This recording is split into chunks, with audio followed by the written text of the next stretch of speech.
very integral part of society. Families contribute to the stability, the growth, and development to the society. And therefore, the issue of parenting is a critical one for all of us. Finding solutions to any challenges takes a collaborative effort. Recently, discussions between the Ministry of Social Development and Family Development and several members of the public, like teachers, stakeholders, were in a dialogue regarding the draft Green Paper on parenting. But you can't tend to a problem unless you know the cause of it. In 2004, a cabinet-appointed committee examined the status of the institution of the family in both Trinidad and in Tobago. And they came up with a number of concerns. And some of the concerns that were identified included insufficient and ineffective communication within some families. And as such, this policy is another vital step towards social transformation, which is necessary for developed nation status. Parenting is a responsibility, and when one becomes a parent, their life changes. That's why these talks were also an opportunity to gather information, feedback, input from the public. We need to be equipped such that we could confront and manage the various roles that we must play as parents as we manage these families. Therefore, the development of a policy framework by the Division of Social Development and Family Services is very timely.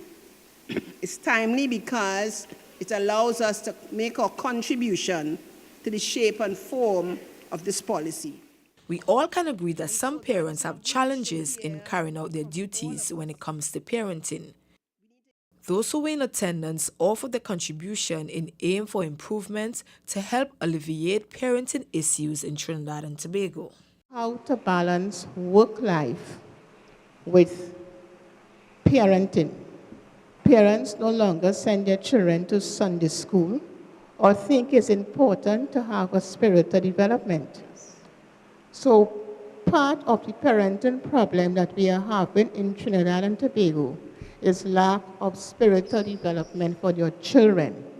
You cannot expect your child to learn obedience when the child doesn't understand that there's no more accountability to a higher level.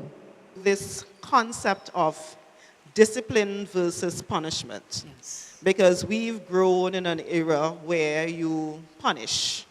And given our signing on of the Convention of the Rights of a Child and so forth, and removing corporal punishment as a means of punishing, I think we have not provided a lot of information on how to discipline. And many parents would tell you that they have no idea. If I can't beat the child, what you want me to do?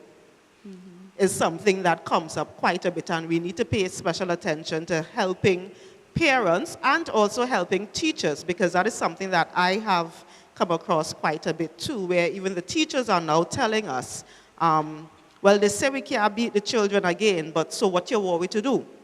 How do we discipline the children in school? And that is a critical issue. So that is something that we need to, some of the programs specifically, may need to focus on that aspect of it, teaching those specific skills. To take very good care of them. So use your family.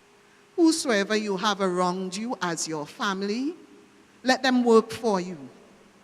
Let them know that these are your siblings, these are your relatives, and let them work for you. Use them wisely. All right? So when you go into if you want to move to go to a party or whatever, make sure that your children are well secured with people who you know. I'm Crystal George for Your Tobago Notes.